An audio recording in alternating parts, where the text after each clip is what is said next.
Marigayiya amaryar wacce kamar yadda mahaifinta Malam Ibrahim Yahaya Sidi na Khalifa da ke sabuwar unguwa Katsina ya shaida min ta wayar tarho yau kwanakinta 54 da kai ta gidan mijin nata a garin Mina na jihar Neja kafin gamuwa da ajalin nata. Sallah a zuhur muna zaune kowa masallaci sai aka aiko yaro yanzu ana kira gida. To na garan dai da yanayi na ce lahiya ce ai fati aka sama wuta aka kona. Idan shigo gidan na iske suna kuka suka ce ga abin da Maryam ta bugu. Karfe 3:30 zuwa 4 na yamma suka ce in ba su izini wai su yi mata janaza can. Na ce ban yarda ba a kama ita gida. Da daddare aka turo ta a mota da suka kawo ta nan da yi karfe 4:30 gida na ka sana sabuwar unguwa. Malam Ibrahim din ya daɗe min ƙarin bayani kan yanayin yadda 'yar uwar marigayiyar da abokiyar zamanta suka tarar lokacin da suka je don kai ɗauki wa Fatima marigayiyar da kuma yanayin yadda ya ce sun ga gawar 'yar tasu bayan da aka kai musu ita can jihar Katsina. Da masu gadi da masu hidimar gida duk sai da aka aike su aka raba masu ayyuka suka bar gidan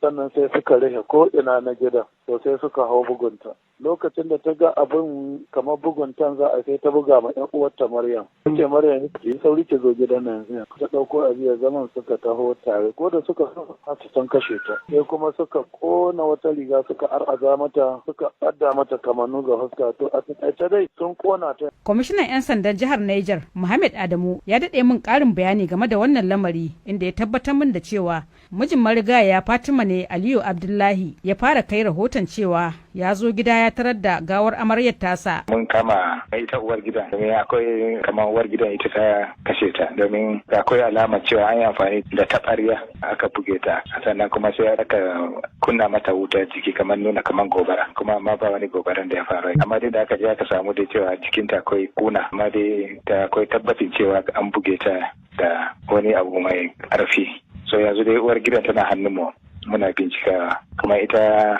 wannan gawa mun kai asibiti har doctor ya yi examining kuma ya yi releasing to the family of burial.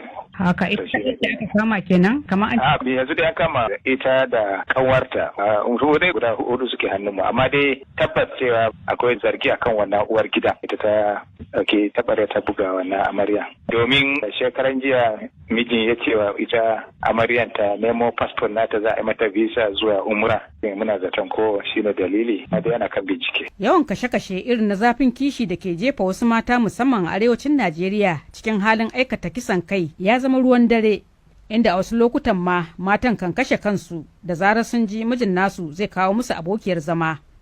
Bilkisu Babangida, sashen Hausa na BBC a Abuja, Najeriya.